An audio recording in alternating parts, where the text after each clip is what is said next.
আপনার? আমার ভীষণ কিউট, কিন্তু একটু দুষ্ট আছে কিন্তু। ওর কাছেই তো দুষ্টামি করা, তাই না?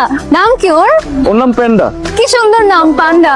আমার একটা কুকুর আছে, ওর নাম মেরেডিথ। ওর সাথে আমার অনেকদিন দেখা হয় না, ওর কাছে নেই। কাছে নেই কেন? আমি আসলে ইউএসএ তে থাকি। আপনি বাংলাদেশে ঘুরতে এসেছেন? একজন খুঁজতে এসেছি। আপনার বয়ফ্রেন্ড? না, আমার মাকে। আমার বাবা আসলে আমেরিকান, আমার মা বাংলাদেশি। আমার যখন 5 বছর বয়স তখন আমার বাবা মা সেপারেটেড হয়ে যায়। তারপরে আমার বাবা আমাকে তার কাছে রেখে দেন আমেরিকাতে, আর আমার মা দেশে চলে আসে। তখন থেকে আমার মার সাথে আমার কোনো যোগাযোগ হয়নি। আমি তারপর থেকে মাকে আর কখনো দেখিনি। তো এখন আমার একমাত্রই গোল আমার মাকে খুঁজে বের করা।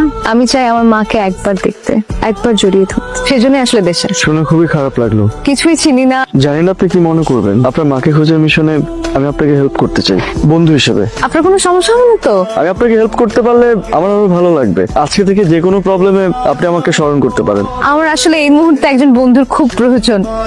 আপনার সাথে আমি যোগাযোগ করবো কিভাবে? Mobile number? ফোনের চার্জ শেষ হয়ে গেছে। ইটস ওকে, আপনি আপনার নাম্বারটা বলুন। এমন স্নিগ্ধ সুন্দর অনুভব আমার মনের ভেতরে আগে কখনোই ঘটেনি। মেয়েটির সরলতায় মনটা ছুঁয়ে গেল। আপনি? আমি তো ভেবেছি আপনি আমাকে ভুলেই গেছেন। আপনাকে ভুলে যাওয়া তো পসিবল না। কেন পসিবল হবে না? আমাদের র্যান্ডমলি রাস্তায় পরিচয়, ভুলে যাওয়াটা অত্যন্ত স্বাভাবিক। আমাদের পরিচয়টা ক্ষণিকের, কিন্তু আপনাকে কথা দিয়েছি আপনার বন্ধু হিসেবে আপনার পাশে থাকবো। আরেকটা কথা, এটা আমার নাম্বার। আপনার যখনই আমাকে প্রয়োজন মনে হবে আমাকে কল করবেন, ঠিক আছে? আপনাকে অনেক ধন্যবাদ এখনই দিতে হবে না, আগে তো আপনার উপকারে আসি, তারপর দেখা যাবে। আপনার মায়ের কোনো খোঁজ পেলেন? না, এখনো কোনো খোঁজ পাইনি, কিন্তু চেষ্টা চলছে। ইনশাল্লাহ, আপনি একদম টেনশন করবেন না, দেখবেন আন্টিকে আপনি খুঁজে পেয়ে যাবেন। ইনশাআল্লাহ। Good night. Thank you for calling. আপনাকে দেখার পর থেকে আমার ভেতর অন্যরকম একটা অনুভূতি কাজ করছে। আগে কখনোই কারোর প্রতি এমন অনুভূতি কাজ করেনি। জায়গাটা অনেক সুন্দর না? আপনাকে অনেক ধন্যবাদ আমাকে এত সুন্দর একটা জায়গায় নিয়ে আসার জন্য। আসলে বাসা অনেক বোরিং লাগে একা। আপনার যখনই বোরিং লাগবে আপনি আমাকে একটা কল করবেন। আচ্ছা, আপনি এখানে কোথায় উঠেছেন? আই মিন, কার বাসায় থাকছেন? আমার একটা ফ্রেন্ড আছে, টিনা।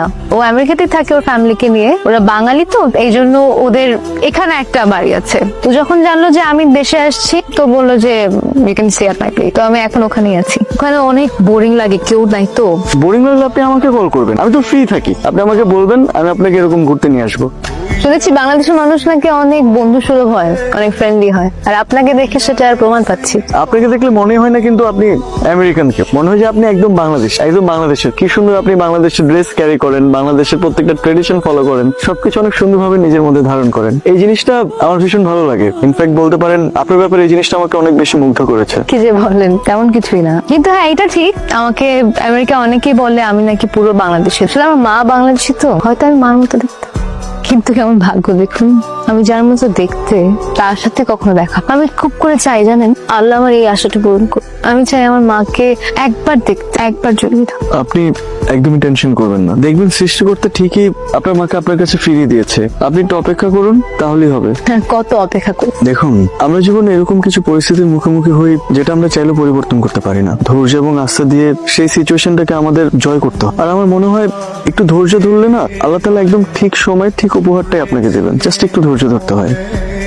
আমার আপনার এই কথাগুলো শোনার খুব দরকার ছিল। আমি তো আছি, আপনার যখনই প্রয়োজন হবে যে কোনো জিনিসে আপনি জাস্ট আমাকে একটা কল করবেন।